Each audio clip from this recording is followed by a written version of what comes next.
Videos देखने के लिए सब्सक्राइब करें जनसत्ता.com, बेल आइकन दबाकर पाएं लेटेस्ट नोटिफिकेशंस।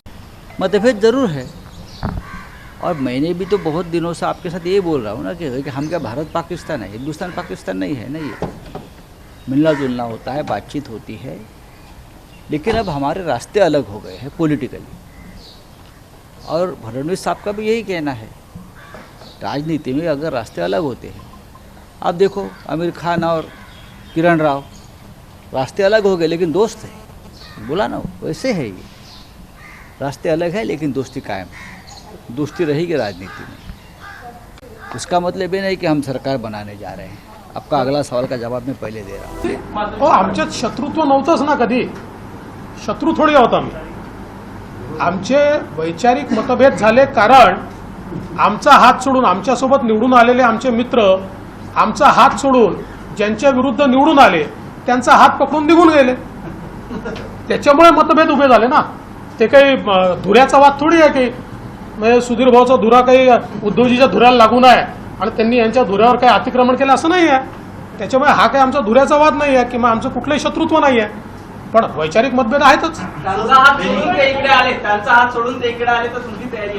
राजकारणामध्ये जर तरला अर्थ नसतो, परिस्थिती जी येते त्या परिस्थितीवर निर्णय होत असतात। जर तरवर जे राजकारणी राहतात ते स्वप्नच पाहत राहतात। हाईकोर्ट में गत कई सालों से एक रिट पिटीशन चल रहा है, जिसमें रिट पिटीशन करने वाले ने यह कहा कि शुगर फैक्ट्रीज कम कॉस्ट में बेची हुई। उसमें 2 शुगर फैक्ट्री गडकरी जी के हैं, लेकिन गडकरी जी ने उसी समय कहा कि जो प्राइस बैंक ने, राज्य सहकारी बैंक ने तय की थी, उससे ज़्यादा अमाउंट में मैंने लिए हैं। फिर भी जो इंक्वायरी करनी करो, वो गडकरी जी ने कहा है। तो इसलिए अभी नया कोई गडकरी जी के कारखाने का विषय नहीं, कुल मिलाकर 50-55 कारखाने ऐसे हैं, शुगर फैक्ट्री ऐसे हैं कि जिनको कम कीमत में लिलाव में बेचा गया, जिसमें राज्य सहकारी बैंक का नुकसान हुआ। और वही कारखाने, वही शुगर फैक्ट्री बाद में अलग बैंकों में 10-10 गुना ज़्यादा लोन लिए। इस प्रकार से तो गडकरी ने कुछ किया नहीं, लेकिन गडकरी जी ने कहा है कि जो इंक्वायरी सबकी होगी वो मेरी होगी।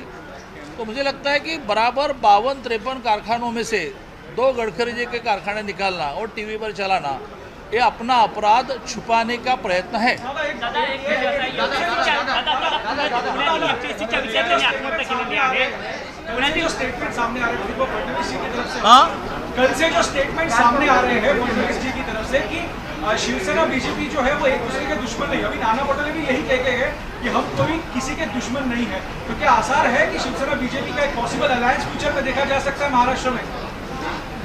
देवेंद्र जी ने जो कहा कि शिवसेना बीजेपी दुश्मन नहीं, ये तो 100% बराबर।